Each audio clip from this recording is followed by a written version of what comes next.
It should be to no one's surprise at this point that even though I think they're genuinely flawed games at heart, and I do succumb to pure gamer rage, my god! I do love the Souls games. This is the trilogy, by the way. They didn't make any more after this. I feel like in terms of experience and, with the way the fandom is, I guess I'll say qualifications as a Souls fan, I'm in the upper middle tier of them. For many years, I was able to say that I've beaten all of the Souls games except for Bloodborne and Sekiro. I can now add Elden Ring to that list, as even though it's always looming over my head like a rain cloud over the head of Charlie Brown, I just don't think I have it in me to finish that game right now. The Souls games have always stood out to me as a paramount franchise in the mainstream attention towards video games. While it was just a refinement of Demon Souls before it, what Dark Souls presented was a modern take on an old school design. It presented a grueling system of reflexes, reading your opponent's moves, timing, patience, stamina management, weapon management, and character building that was all inside of a mechanical bubble of an action RPG. And this here is where the real mechanical heart of the Souls game series clicks and clacks away, jutting steam out of its mechanical metal sockets and getting into your fleshy eye sockets, while its robot body shouts, "Get good at you." Dark Souls, for all of its difficulty and intricacies of mechanics, is a surprisingly forgiving game. Noah Gervais made a fantastic and honestly profound look at the Souls games, focusing on this exact aspect, and if you haven't seen that video, you absolutely should after watching this one.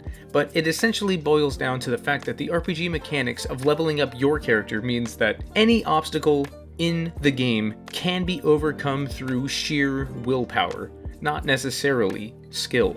This was apparently a controversial statement that Noah made in his video, but I stand by it because it's basically an objective truth to the Souls games. If you're getting one shot by bosses, boost your health. Not dealing enough damage, either level up strength, your weapon, or even summon another friendly player to help you. Am I saying that the Souls games are easy? Well, no, not really, as you still need to learn what makes even normal enemies tick, let alone bosses. But what I am saying is that the games are the widest form of a narrow idea that you can think of.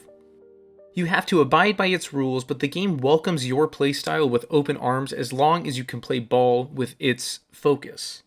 It was the kick that the mainstream needed to refocus its philosophy back into making games that could fit niches or games that weren't trying to make everything as homogenized as the 6th generation of consoles was doing. Now, I never beat Bloodborne simply due to a current lack of ability to really get a chance to sit down and play it because it's only on the PS4 and I don't really have room on my desk for a PS4, but I think that within the next year, I'll finally be able to say I've beaten it. But Sekiro was always different, and it was never ashamed to tell you how different it was. When Sekiro came out, it was easily the biggest departure from the modern FromSoftware catalog that was built by Demon Souls and defined by Dark Souls. What was originally defined by a system of outsmarting, iframes, dodging, and stamina was now forcefully replaced by an entire system of aggression. This system is more or less an evolution from the refinement of the original Souls games into Bloodborne, but whereas the refinement carved out of aggression in Bloodborne was designed from speed, outmaneuvering your enemies, and a brilliant damage to healing system, Sekiro was a game built from the single-minded mindset of direct conflict. Staring down your opponents in the eye like a classic Kurosawa film and not flinching until your enemy spouted blood from your sword's inflicted wound like a high-pressure hose that you've partially covered with your thumb. I have always felt that Sekiro and Doom Eternal were two sides of the same coin. Both are games that are single-minded in their design philosophy and their gameplay execution. Both games are ruthless in their notion of forcing you to learn the way that they want you to play. Otherwise, you will not succeed. In Doom Eternal, you have to become Doom Guy. Mastering Doom Eternal and finding the flow state of its combat chess, where you swap between weapons on the fly, darting around its arenas, and maintaining a balance of your ammo by chainsawing shitty enemies and knowing specific weak points of certain other enemies. Unless you play the game by this rule and this mindset, there is almost no possible way that you can succeed unless you're playing on like the easiest difficulty. For some people, Doom Eternal is one of the most engaging and intense FPS games that you can buy. I'm in that demographic. I played Doom Eternal on the hardest setting and the highest volume. I wanted to transcend my body and become Doom Guy. I ripped and tore until every fucking demon in my immediate vicinity was eviscerated past the possible point of recognition. But I can't blame anyone who played the game and after a while simply decided that it's just not for me. It awoke a feeling in my heart that I haven't really felt before or since while playing a video game. At least not until I finally beat Sekiro. Sekiro works very much in the same way, but in a completely different execution. You either become the one-armed wolf, a true and genuine shinobi, occasionally stalking in shadows or under bushes, but mainly through deadly one-on-one combat. If you hesitate, you will lose. The way that the game executes this is through not only the best controls that the modern FromSoftware games have to offer, which are so buttery smooth, it almost feels like by simply holding the controller in your hand, you can practically feel the hypertension settling in, but it also is built around the single best one-on-one combat ever designed. No game in my entire life has ever, and I mean ever, made me feel so accomplished through its combat alone. Video games as a medium generally is based on a system of rewards. You are rewarded for learning game mechanics in a multitude of ways that keep you playing, either through gameplay loops or just a basic idea that is expanded, like Tetris or Candy Crush. A lot of other games, however, give you a sense of elation through a multitude of separate functions and mechanics. I obviously don't have time to list all of them, but Resident Evil, for instance, utilizes and rewards item management, puzzles, basic, simple combat, but also rewards maneuverability. But until recently, Sekiro laid dormant in my Steam library, and despite my several attempts to play through it, I always seemed to run into one or two spots in the early areas of the game that just frustrated me to the point of quitting. It wasn't even necessarily that I was bad at the parrying mechanic, because if anything, that was probably what I was strongest at. However, I could never really figure out what it was that truly and utterly frustrated me. Standing back and looking at the game as it is now, the entire journey of Sekiro behind me, I can confidently say that as far as a cohesive game, this is easily FromSoftware's best game to date, and honestly, it's not even close. For about 3 years, maybe more, thinking about it. Oh fuck, Sekiro came out 4 years ago? Hello darkness, my old friend. I wrote this game off as a game that I just didn't get. One with, in keeping with the theme of comparison of Doom Eternal, was one that I could essentially just stave criticisms to the worn out saying of, I guess it's just not for me. But after 4 or 5 separate attempts to start the game, it wasn't until this last one that I was finally able to commit the time and the patience needed in order to play through the game until it finally managed to click. And it clicked for me essentially in the same spot that I think most people who beat Sekiro also say that the game finally clicked for them. The Genichiro boss fight at the top of Ashina Castle. And as a slight diversion here that I promise does have a point, I am so vastly in the minority here when I say this, but I do not play Souls games for the bosses. In fact, bosses are just kind of like an annoying hurdle that I sometimes have to get through to experience what I consider to be the series highlight, which is its fantastic level design. I love game design, and even though I'm not a game designer, I've always tended to study and find the intricacies of what make games tick super interesting. And while bosses in Souls games aren't just like this unfun thing that I hate, they just aren't what I play the games for. What I'm trying to say here is that with the combat in Sekiro, this was like the one time in the entire franchise that I was actively looking forward to fighting the bosses. I wanted to have those intense encounters, and I wanted to feel the intensity of my sword clashing with theirs. And it wasn't until this final run of Sekiro where I managed to finally beat the game was where I realized that the entire introduction of the game almost actively goes against its own central mechanic of one-on-one combat. Because what Sekiro should be doing is gearing you up for the Genichiro boss fight. What Sekiro should be doing is making sure that you have both experience as well as fun getting to Genichiro. A lot of players will tell you that he is the game's skill check, the exit exam, essentially this game's equivalent of Indux Gundyr, or however the fuck you say his name, in Dark Souls 3. And if you can't beat Genichiro, you will not be prepared to face the game after him. What Sekiro actively decides on teaching you, however, are things that A, don't come up frequently enough to get in the way of the flow of what it should be teaching you, or B, goes out of its way just to beat the shit out of a new player when it really should be making sure that new player is ready for the game ahead of them. This is so frustrating too, because if the game's tutorial had just been a little bit more linear and a little bit more focused, I would have been singing the praises of this game for years, instead of only a month or so. I firmly believe that the tutorial of Sekiro is such an unnecessary roadblock that it has prevented thousands of people who would love this game to end up saying what I said for years. It's just not for me. I know that a lot of Souls fans tend to think that the difficulty of these games is a purely positive point and lean into that idea as hard as a stack of ground beef.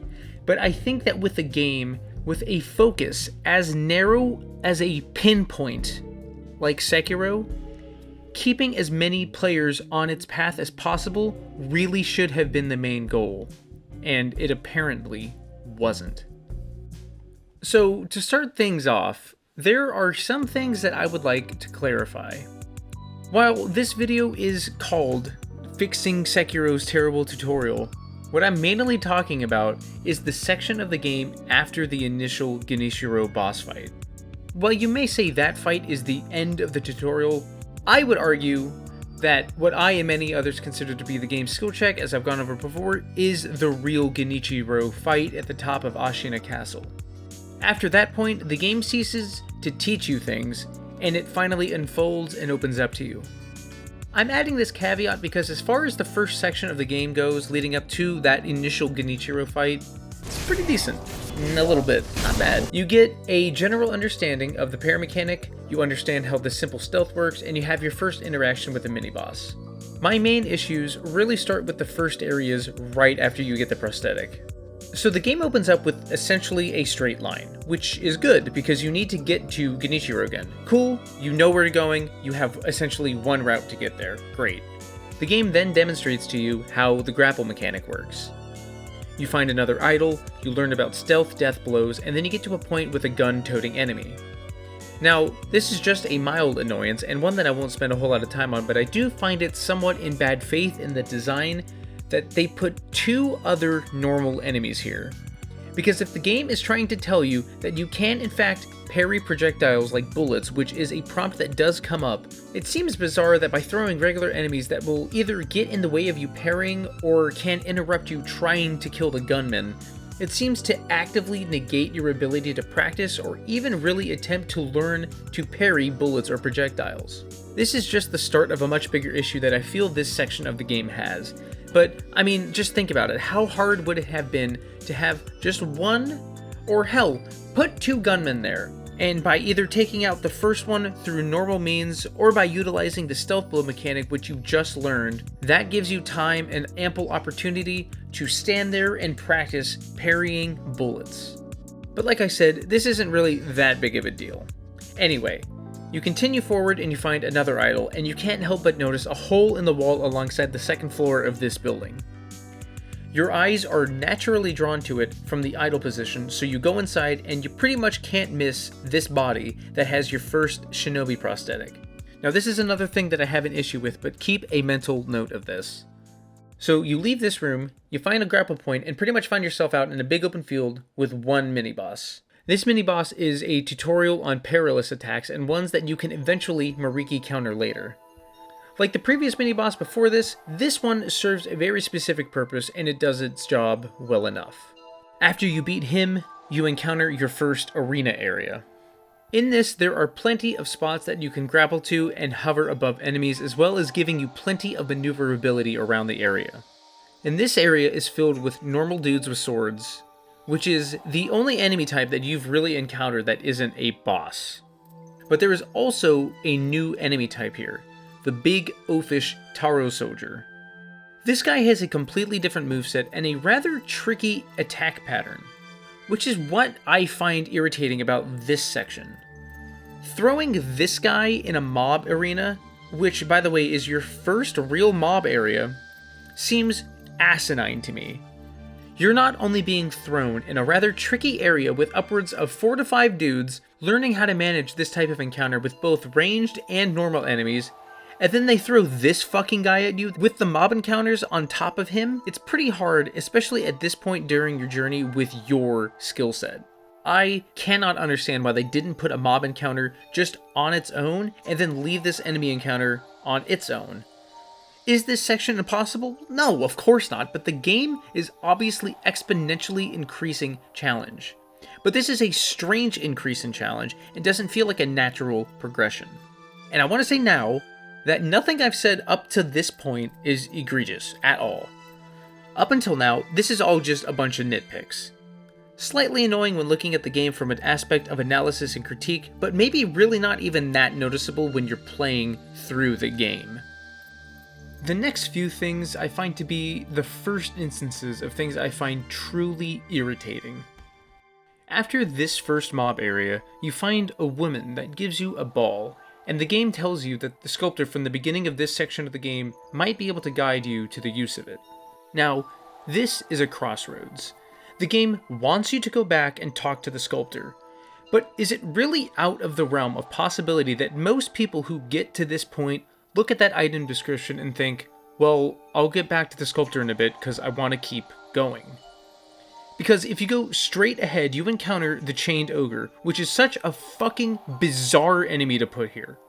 What's weird about this fight is that if you haven't immediately gone back to the sculptor and gone through the somewhat optional and yet somewhat slightly mandatory memory of the Hirata estate, then you're not only going to experience a somewhat bizarre mini-boss encounter, but a mechanically frustrating one.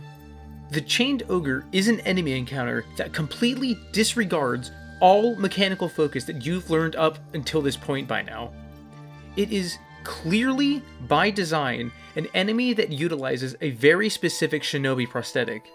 You can hear 2 enemies talking about it, and when utilized, essentially terrifies the ogre into a state that renders him trivial. The fact that you could possibly accidentally miss this entirely because you decided to press onward in the very blatantly straight pathway that you've been walking on is insane to me. If you do this, then you're fighting an enemy that doesn't belong in this game at all. It is an enemy that utilizes 0 parry mechanics and is essentially, and I can't emphasize this enough, a Dark Souls encounter. It's all dodge, apart from the very tiny window of time where you can use the grapple to lunge yourself towards the ogre, which stuns him very briefly. This makes no sense to put this enemy here. I can only speak for myself because getting the little ball that the old woman gives you never incentivized me to immediately go back and talk to the sculptor. I said I'll just do it later, because there's literally more shit ahead of me that I have yet to see. I just conquered a relatively tough mob arena, and I'm feeling pretty confident in my ability to conquer what's next. I don't mind that this ogre is difficult. What I do mind is that in order to continue the path of progression the game expects you to take is 100% just missable. Sure, if you go back and do the route as intended, you can find a flame vent prosthetic that you can use against the ogre, which again makes the fight essentially trivial. Which, sure, bypasses the fact that the fight utilizes 0 of the game's central combat mechanics, but whatever. It does teach you that you can use prosthetics to overcome certain fights. That's fine. But let's just say you go and do that. Now you're in the memory of the Hirata estate. So this area is frustrating to me in a very specific way. This is the intended route to go after getting the bell from the woman. The first parts of this area are trivially easy. You find an idol, kill a trio of dudes, encounter another tiny mob of enemies, and then you find yourself in a new challenge arena. And this part of the section of the game is just fucked. Okay, Remember what I said earlier about this game having the best one-on-one combat design ever? Well, this arena of the game tells you that it doesn't care about its own strength, and it just lobs like 6 dudes at you in a tiny area. Sure, the size of the layout is roughly pretty big, but it's completely covered with small huts and whatnot, leaving your area of maneuverability relatively pretty small. This is the first true instance of the game just kicking the ever-loving shit out of you and saying, Lamau. Also, the fact that stealthing your way out of this is incredibly difficult, if not impossible, just makes this even more frustrating. Is the game just trying to teach you that you have to just kind of like deal with things that the game isn't even mechanically really ready to deal with? And I want you to really think about this for a second.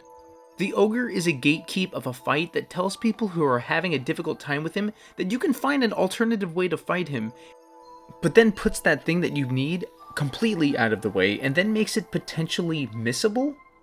What this would say to me if I couldn't find the prosthetic is maybe it's just not for me. But let's keep going. Down the initial main pathway.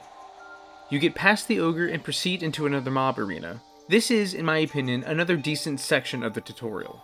Going by what we've learned as a new player by this point has indeed set us up to conquer this part of the game. It utilizes optional stealth to make it easier for you if going headfirst into battle is still posing a problem, and the fact that utilizing stealth can prevent this little guy up here from alerting the big bad in this arena is a cool touch that is a mistake that you won't make more than once. To be honest, this arena is pretty alright. I think that the area gives you enough time to deal with the normal enemies before the mini-boss actually gets to you, meaning that you won't tend to be overwhelmed. And by this point, you should be good enough to dispatch these schlubs with relative ease, even if you get ganked by a couple of them. Continuing onward, you grapple your way down some tree branches and into the snow coves and valleys of the mountainside. This is easily the coolest section of this section, and since it doesn't really do anything wrong, in my opinion, I'll just skim over it, but like, how fucking cool is that snake leaning into the tapestry and you're like, oh fuck, what am I gonna do? And then the little red circle comes up and you're like, no fucking way, let's go! And then as you run away from it, you just hear it thrashing around and screaming as you escape into the cave and you feel like such a fucking Giga Chad. Oh, it's so cool! Anyway. You progress up to here and you find yourself at the base of a huge and towering building. You progress up here, optionally dealing with enemies, but you can find this guy here next to a dead horse. If you eavesdrop on him, you'll hear him talk about how his horse was startled by fireworks. You might think, interesting. You either kill him or let him mourn the death of his horse, and then you find yourself in a huge and desecrated battlefield. As the meme boss guy. Now I think that this guy is a testament to another main issue I have with this part of the game. I think first and foremost, this is a good fight, mostly. The fight demonstrates some of the game's central focus. You have to parry for one, which is nice. My main issue is where this boss is placed in the tutorial. By this point, the game has put you through some very rough and intimidating encounters. By this point in time, you should be pretty competent at the game's combat mechanics. If you ask me, this is where the fight with Genichiro should have been. Not literally here, obviously, but in the order of the fights in this game's tutorial. Putting him here instead of much later would have still been a proper skill check for the player and would have very likely been such an exhilarating fight that by the point that the player beat them, they would have been willing to fight fucking anything after that. Putting the Gyobu fight here, where the enemy really only engages with you interspertantly between him running around playing hard to get with you, maybe he's Sekiro's tsundere. It really makes me question what the devs were trying to do here. I think I can really only presume that what they wanted was to make sure that you were a jack of all trades instead of making sure that you were truly proficient in one. Which is weird because the game rides and dies on that one aspect of combat. The other big thing about this fight that I think is poorly handled is the fact that this boss is another enemy that's weak against the prosthetic. This one being the firecracker prosthetic. And this is specifically why I called out the shuriken prosthetic earlier in the video. Why is it that two very useful prosthetics, incredibly useful in the section of the game that not only you are playing by the way, But where the prosthetics are useful in a tutorial sense, potentially easy to miss? Remember the fire guy? Remember the big fucking ogre? Yeah, you have to go backwards up a hill where he is to find the prosthetic. Again, I've played through this section of the game probably upwards of 5 times. I have never once just found this. I've looked it up, but never once just stumbled upon its location. A tutorial should be, I don't know, teaching you things, instead of just potentially alluding to them. I don't think that the bosses needing or being weaker to our prosthetic is bad at all. It's actually great. But why the fuck is the only prosthetic that is essentially impossible to miss the one that isn't used against any of these incredibly difficult mini-bosses and boss fights? I don't get it. Anyway, you kill Gyobu and you use the idol. And then you open the door and then you... No, I have to complain about something else. I'm sorry. This is another super minor nitpick, so, bear with me. But, why wouldn't you do what I was about to say? You kill a boss, you find an idol, you save, you get stronger, you maybe unlock a new skill, which is hopefully a Mariki counter. You kill Phil, it's alright, and then you open the door and you press forward. It really bugs me that the building behind you, which was fogged off during the boss fight, by the way, holds Ishin, a character that is 100% needed to talk to before you can actually continue with the game proper. And, he's just way off in the back, completely off the main road that is so blatantly telling you to go down to. Again, this is super minor because, one, it doesn't really affect the part of the game I'm talking about, but two, it's not like you don't see the big fucking building during the boss fight. It's less likely that you'll completely miss it than the firecracker prosthetic. So if you continue up the path, you'll find a lone sniper up this walkway. And as a side, this is something that I find hilarious because this one dude so late into this section of the game is such a better way to get the player to learn how to parry projectiles than the 3-man area at the start of this game's section. You are then presented with one of 2 pathways to get to where you need to go. You can either shoot yourself up the top of this structure or go around by grappling alongside tree branches. Both are fun and both give a sense of stealth and shinobi-ism. Skipping ahead to the next portion though, you find yourself in a medium-sized arena with some tall grass for stealth. There are 2 Taro soldiers here as well as a couple normal schlubs. This area used to give me a lot of issues, but to be honest, that was literally just me being bad at the game. I think that this part of the section of the game is actually the best use of its scaling difficulty. By this point in time, you should be absolutely competent enough with the game's mechanics to be able to handle these enemies even without the use of stealth, but utilizing stealth means that you essentially can just stomp this part by taking out half of the enemies before you're even spotted. No issues here. You then proceed up the hill and see 2 guards talking. If you eavesdrop, you get another indication that an animal would be startled by fireworks. Oh, good. And here is my biggest issue with this entire part of the game. For a new player, this fucking mini-boss is so unnecessarily difficult and so needlessly annoying. This huge bull really acts like a gigantic fucking animal that is literally on fire. Its movement is random, it thrashes around at will, and because it's on fire, it can literally burn you to death. This is probably the place where most people who give up on the game will stop playing. And the most frustrating thing about it is that this fight is so fucking close to the Genichiro fight. All of these players who have given up on the game around this part were right at the doorstep of the skill check of the game. A skill check that, by the way, will utilize nearly nothing that you learn in this fight. This fight is so frustrating. Was Gyobu not enough of a fight to utilize an animal? This is another very specific indication of the game just beating the shit out of you, but also showing you things that will not be utilized in the tutorial's last test. It's also something that doesn't show up frequently enough in the game to put here in a tutorial or a learning section. Also, refer back to my prosthetic rant from a few minutes ago. But at long last, you enter the Ashina Castle gates. This sprawling palace is actually a lot less intimidating than it looks. Even though you do have many pathways that you can go at this point, the game does a great job at getting your eyes to focus on the path that you should be walking down. A big long staircase with a bunch of dudes at the top. You can't miss it. You can confront them head on, but I think that even better players of the game would find that to be a death wish. You are greatly encouraged to grapple along the sides of the buildings around you and stealth death blow, and then dispatch the enemies from that point. But actually, what's kinda secretly great about this is that you can just avoid this. If you want, you can grapple to the buildings next to you and grapple your way to the top of these leveling roof tiles. Up here, you'll find a new enemy type that, in terms of looking at the way that this area is designed, is slightly frustrating because they throw these new enemies at you and just kind of like bombard you with them. It can be pretty overwhelming and is also the first enemy that you've encountered that can chain hit you on one single attack. It's kind of like a pop quiz in learning how to what I will call flash parry. This is only really annoying in hindsight because of something that we'll find later, but as it stands, yes, it is very difficult. I really do think that the game should ease you into this kind of stuff.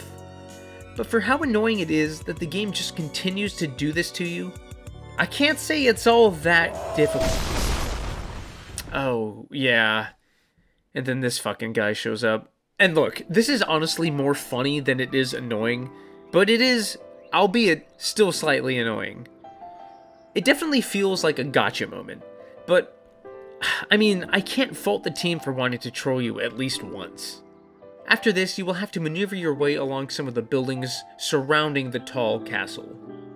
If you can't manage to stealth your way to this window that allows you access to the interior of the castle, you're going to have to deal with an onslaught of these new enemy types. And now at long last, you are in the interior of Ashina Castle. And this is truly the weirdest area of this section of the game. What I think this area tries to be is a proper let's see what you've learned area. What I feel this area actually is simply a mishandling of that idea. Because what happens here is that you start out with one of two pathways. One will likely immediately get you spotted by a new enemy type. This bald dude with a samurai blade. This enemy is easily the toughest normal enemy that you've encountered so far, and luckily, if you picked the other pathway, this enemy becomes trivial because you can just stealth kill it as it wanders into the next room. But as a positive, even if you picked the incorrect pathway, the combat encounter that you'll have with this fucker probably won't alert the other room. Anyway, you walk out here and you essentially have a square-shaped room with a line down the center of it. This room has two of these new bald enemy types and another new enemy type. This old hag that just kind of like wanders around the room, but can potentially alert nearby enemies. By this point, you should understand that you need to time your stealth kills, and so this first room is actually an excellent skill check for that purpose.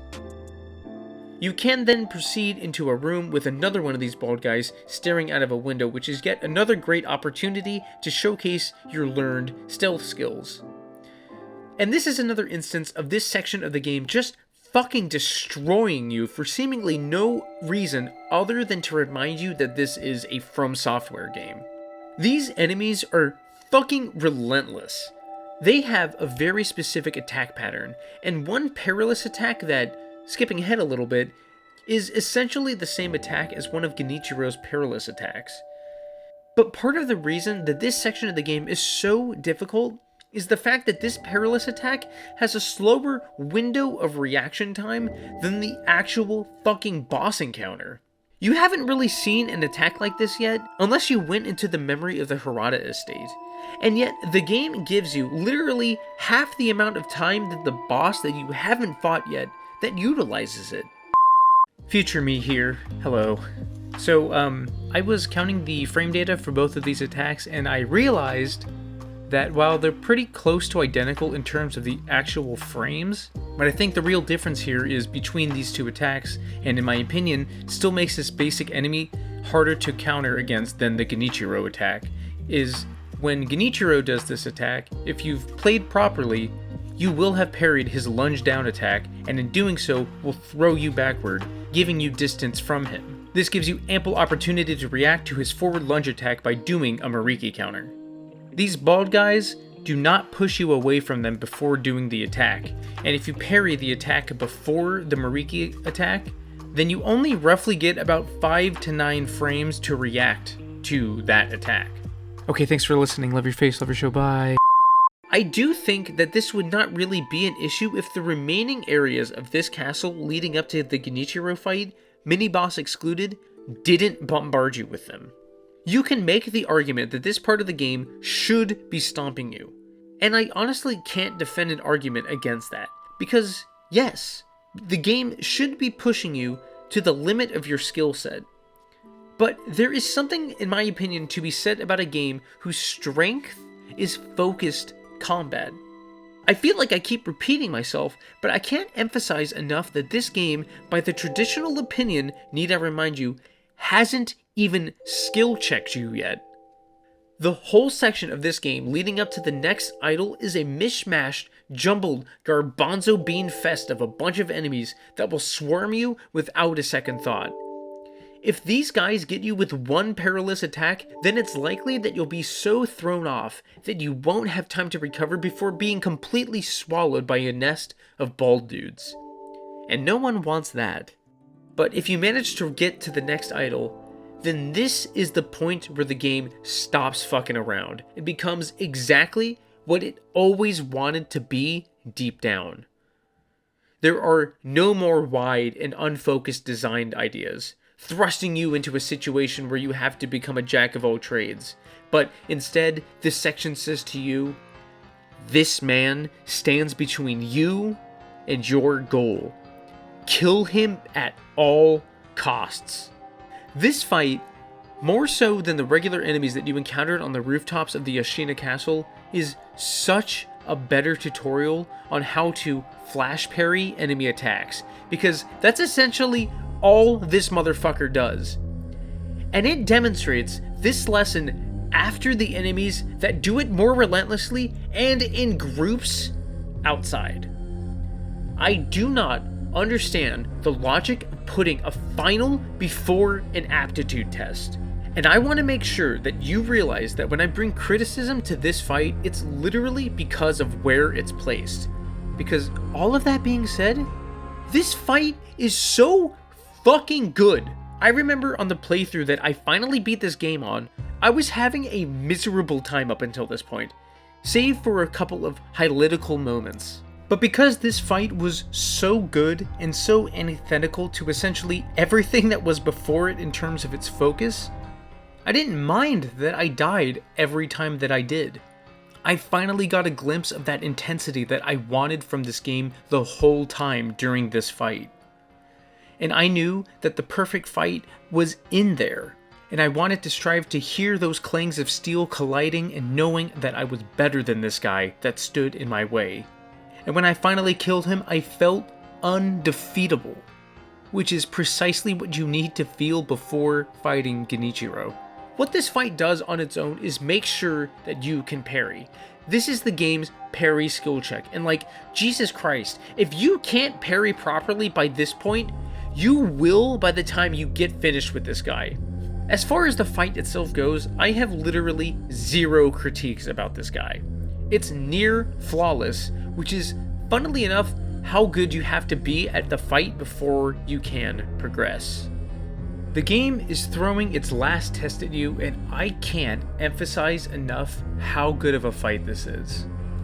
I almost don't even want to talk about it because I don't think I can do it justice. The craziest thing about this fight is that in most games, a fight like Genichiro would be a final boss. This fight for a new player is so fucking difficult. But unlike most Souls bosses that came before him, dying to him, at least for me, never became frustrating. This is the first fight in the game that really feels like a duel. The few human mini-boss encounters that you've seen so far were slow and meandering, but Genichiro is fast as fuck and deals monstrous damage all the time. This is the fight that truly puts you in the shoes of the lone wolf. It makes you become a shinobi. The whole game up until this point, You've had the idea of being a shinobi presented to you, like you're walking down the street and you see it through glass in a store on the sidewalk. But this fight is the first time that you learn true patience, aggression, and timing. And even though you lose time and time again, you eventually master each previous section, and the next time you can parry that move that kills you.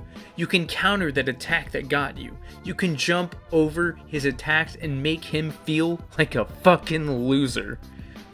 There is no other fight in the game that feels so, for lack of a better word, pure in the whole game.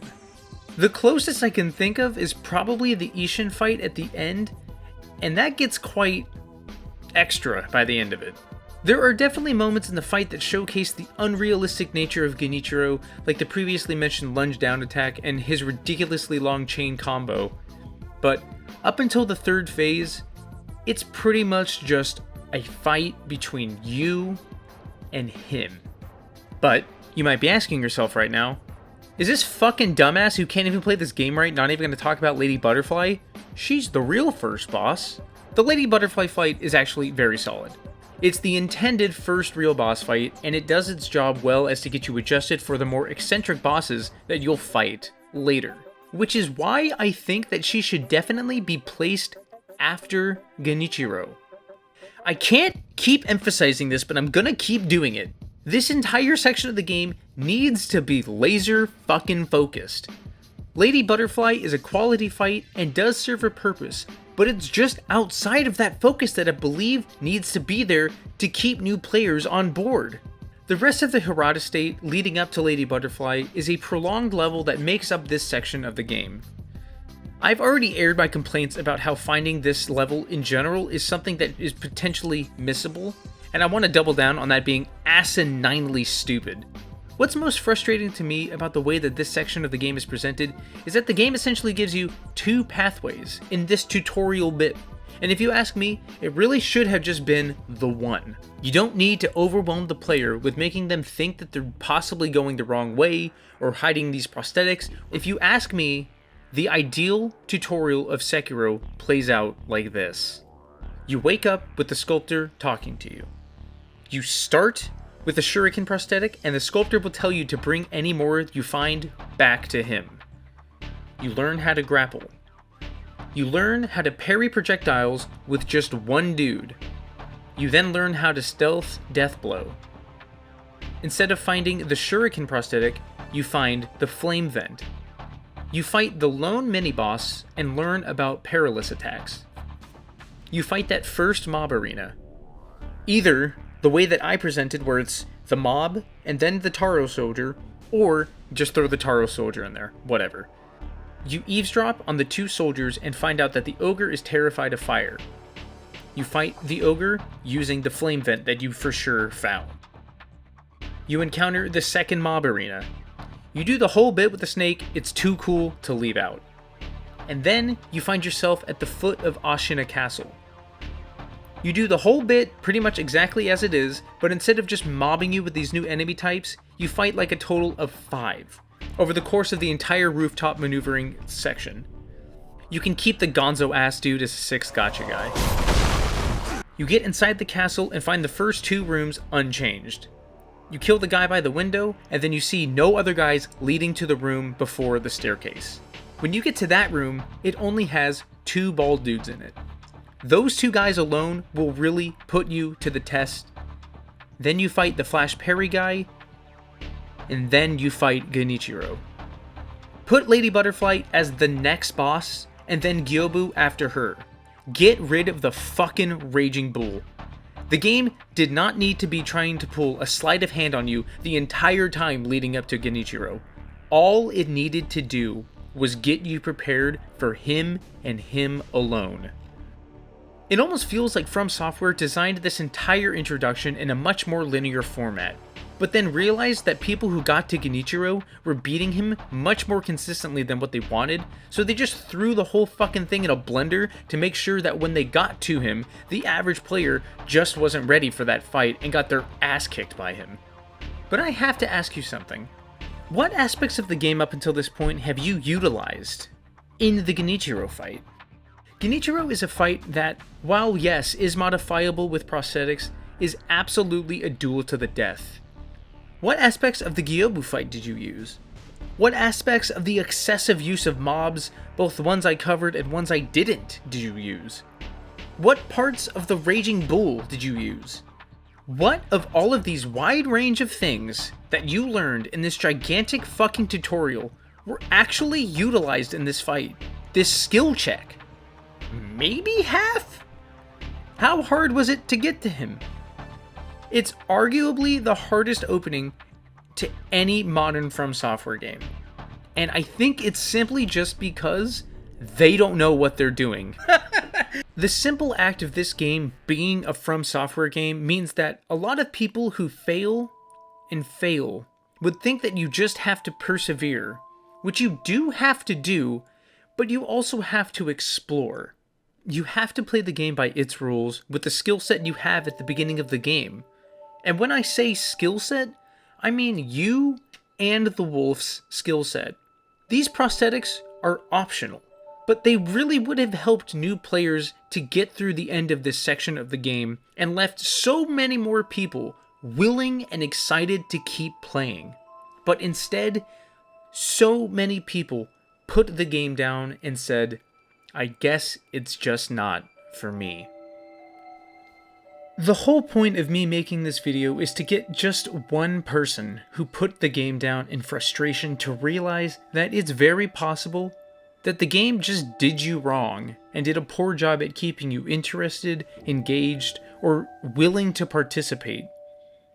I firmly believe that Sekiro is the worst 10 out of 10 ever made, and the only reason it's not one of the best is simply because of these first opening hours. It has all of the positives that I've laid out in this video, and it has so many more that I could get into, but just don't have time for. But after beating Genichiro, I realized that the game that I wanted Sekiro to be was hiding in there all along. Beating Genichiro was all it took for me to realize that it might be my favorite FromSoftware game. Beating Genichiro was all it took for me to realize that no other game in history has truly made me feel like the character in its gameplay. Beating Genichiro was all it took for me to realize that yes, this game was for me.